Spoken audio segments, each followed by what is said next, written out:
সে আমার হাজবেন্ড বলে ঘরে ঘুমিয়ে থাকবে, অন্য শিল্পীকে কল দিয়ে আমি কাজটা করিয়ে নিব, সেটা তো হয় না। বরং যেটা আমি করি, ঘরে যখন প্রডিউসার, সেই ঘরের প্রডিউসার কিন্তু মাঝে মাঝে আমাকে স্মরণ করিয়ে দেয়। অনেক সময় দেখা যায় যে ঘুম থেকে উঠতে আমার একটু দেরি হচ্ছে, তখন কিন্তু এই প্রডিউসার আমাকে একদম ছাড়ে না, কিন্তু ছাড় দেয় না। সে বলে কি যে দেখো, এটা বলতে গেলে সত্যি কথা যে অবশ্যই আমি তার প্রাপ্য সম্মান এবং তার সম্মানের জায়গাটাও আমি ভাবি, সম্মানের জায়গাটাও ভাবি। কখনোই আমি মাথায় নিয়ে না সে আমার হাজবেন্ড। আমি অনেকটাই পরিচালকের উপরে ছেড়ে দিই। পরিচালক তাকে যেভাবে সবকিছুর অভিনয়ের ক্ষেত্রে তাকে যখন কল টাইম যদি সকাল 7টায় হয় তাহলে সে সকাল 7টাতেই যাবে, তার কল টাইম যদি বিকেল 4টায় হয় সেটা 4টাতেই যাবে। এমন নয় যে সে আমার হাজবেন্ড বলে ঘরে ঘুমিয়ে থাকবে, অন্য শিল্পীকে কল দিয়ে আমি কাজটা করিয়ে নিব, সেটা তো হয় না। বরং যেটা আমি করি, অনেক সময় ঘরে আমরা একসাথে থাকি বলে তার কলটা হয়তো একটা রিজনেবল টাইমে দেওয়ার চেষ্টা করি এবং সেটাকে কোঅপারেট করে।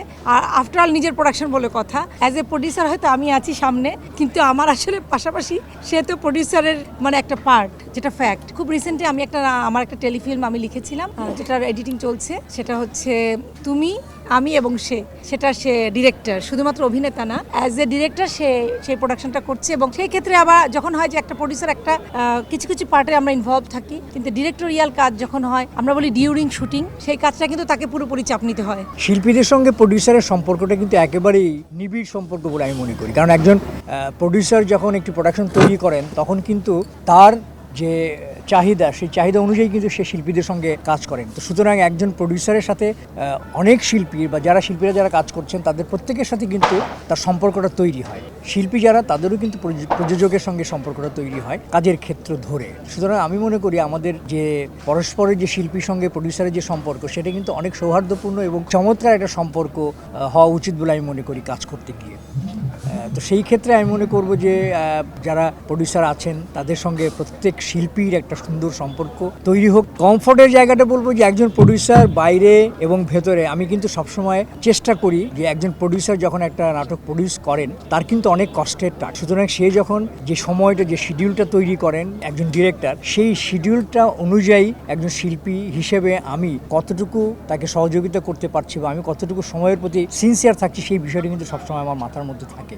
ঘরে যখন প্রডিউসার, সেই ঘরের প্রডিউসার কিন্তু মাঝে মাঝে আমাকে স্মরণ করিয়ে দেয়। অনেক সময় দেখা যায় যে ঘুম থেকে উঠতে আমার একটু দেরি হচ্ছে, তখন কিন্তু এই প্রডিউসার আমাকে একদম ছাড়ে না, কিন্তু ছাড় দেয় না। সে বলে কি যে দেখো, তুমি একজন প্রডিউসারের কাছ থেকে কিন্তু টাকা নিচ্ছ অভিনয় করার জন্য, সুতরাং টাকাটা কিন্তু হালাল করে নাও, এখনো কিন্তু ফান করে বলি। হ্যাঁ, ফান করে বলা হোক আর যাই হোক, সময়ের কথাটা কিন্তু সত্যি যে আমি যে সময়টা তাকে দিয়েছি, সেই সময়টাকে যদি আমি সম্মান না করি, সেই সময়টার প্রতি যদি আমি জাস্টিফাই না করি, তাহলে কিন্তু কাজটা সুন্দরভাবে করা যাবে না। একজন প্রডিউসার কিন্তু দিন শেষে সময়ের কারণে কিন্তু ফেঁসে যান। সেই কাজটা যাতে না হয়, সেই ব্যাপারে কিন্তু অনেক সময় আমার ঘরের প্রডিউসার কিন্তু তাগাদা দেন।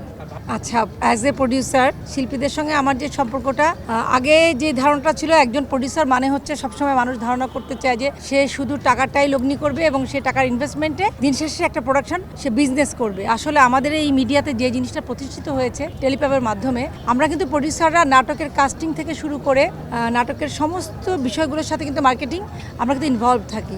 শুধুমাত্র একজন ডিরেক্টরকে নিয়োগ দিয়ে বা তার পছন্দের শিল্পী নিয়ে বা গল্প নিয়ে সেটা না। আমরা প্রডিউসার কিন্তু আসলে একজন প্রডিউসার কিন্তু আসলে আমরা বলি যে একটা মাদার অর্গানাইজেশন আমাদের। তো সেই জায়গা থেকে কিন্তু আমরা আমাদের টোটাল প্রোডাকশনটার সাথে আমরা ইনভলভ থাকি। সো দেখা যাচ্ছে যে আমার প্রোডাকশনে যদি আইজুল হাকিমকে প্রয়োজন হয়, তখনই কিন্তু আমি তাকে আমার প্রোডাকশনে আমি অ্যাকোমোডেট করি এবং তার মতো শিল্পীকে আমি পাই, সেটা আমার সৌভাগ্য।